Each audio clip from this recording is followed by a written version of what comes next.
Bom dia, boa tarde ou boa noite, professor, dependendo do momento que o senhor estiver nos assistindo. Hoje nós iremos falar sobre os tribunais de contas presentes na Constituição Federal.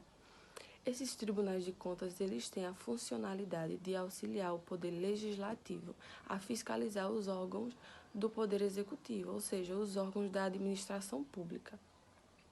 Essa fiscalização, ela tem caráter orçamentário, contábil e financeiro, e ela pode ser dividida entre fiscalização interna e fiscalização externa.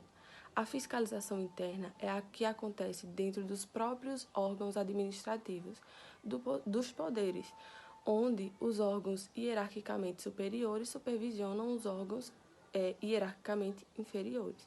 Já a fiscalização externa é aquela em que o Poder Legislativo, auxiliado dos Tribunais de Contas, fiscaliza o poder executivo, ou seja, os órgãos tanto da administração pública direta quanto a administração pública indireta. E aí,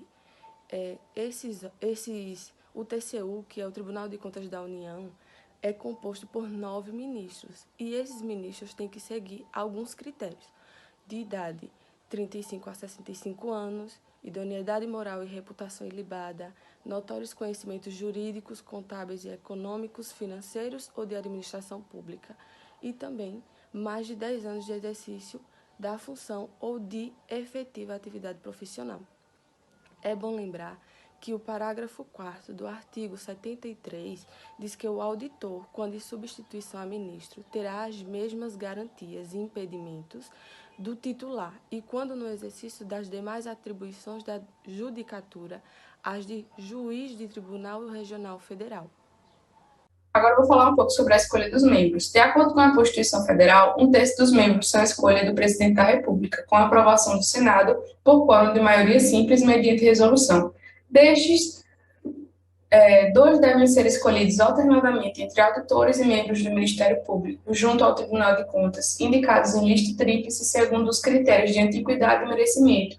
E os outros 2 terços devem apresentar os seus currículos para o Senado Federal, e esses vão ser arguidos publicamente e apreciados no plenário do Congresso Nacional.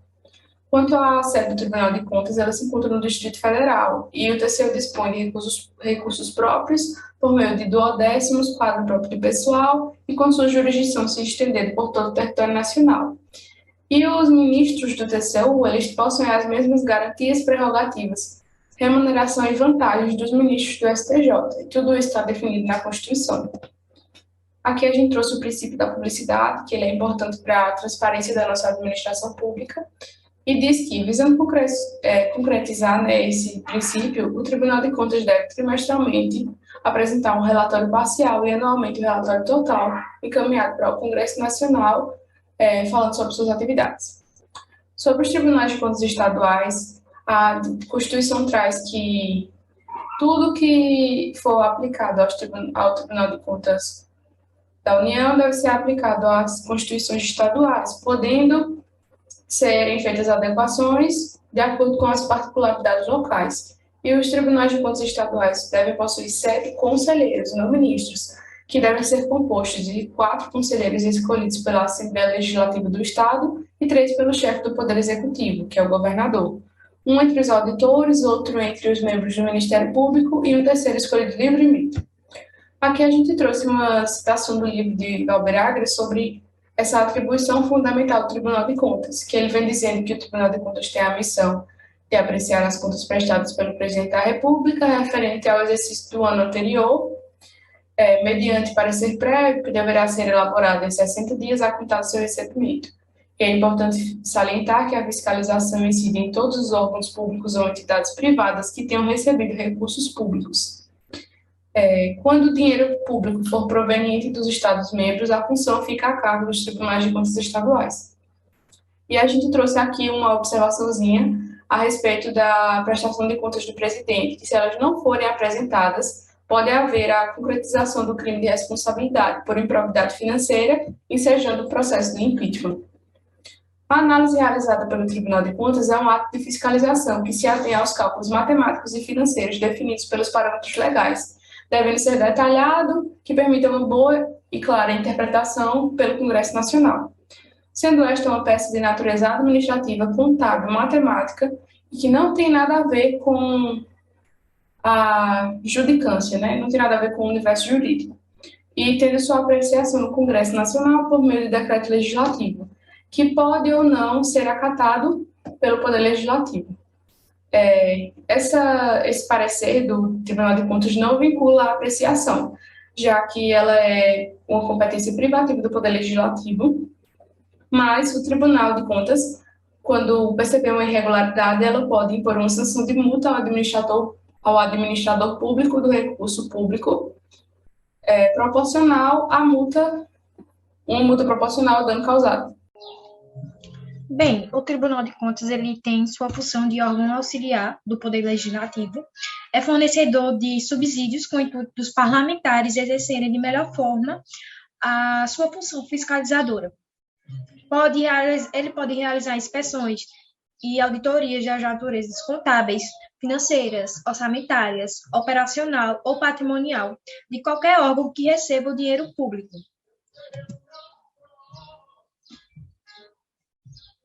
A gente trouxe aqui o conteúdo dentro da Constituição Federal de 88 e eu vou ler alguns. O Tribunal de Contas da União, órgão de controle externo, compete nos termos dos artigos federal e na forma da legislação vigente, em especial a Lei 8.443, de 16 de julho de 1992.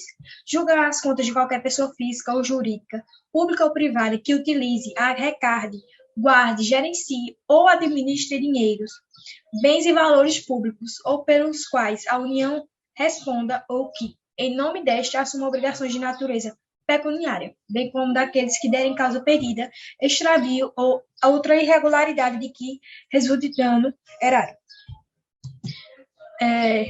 Ele também aprecia as contas prestadas anualmente pelo Presidente da República,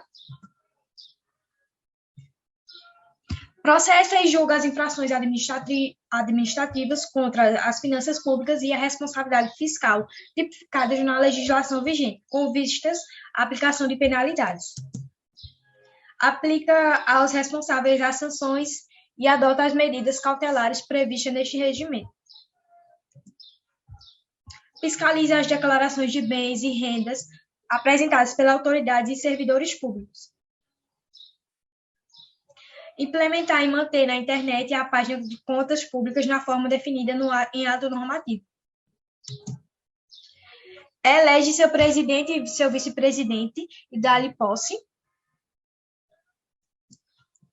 E o artigo 2º, ao Tribunal de Contas da União assiste o poder regulamentar, podendo, em consequência, expedir atos normativos sobre matérias de sua competência e sobre a organização dos processos que lhe devem ser submetidos, obrigando ao seu cumprimento aqueles que estão jurisdicionados, sob a pena de responsabilidade, nos termos do artigo 3º da Lei número 8.443, de 1992. Já no artigo 3º, diz assim: no exercício de sua competência, o tribunal terá irrestrito acesso a todas as fontes de informação disponíveis em órgãos de entidade jurisdicional, inclusive as armazenadas em meio eletrônico, bem como aquelas que tratem de defesa de caráter sigiloso. Por fim, a gente trouxe aqui as referências bibliográficas que a gente apresentou durante todo o trabalho.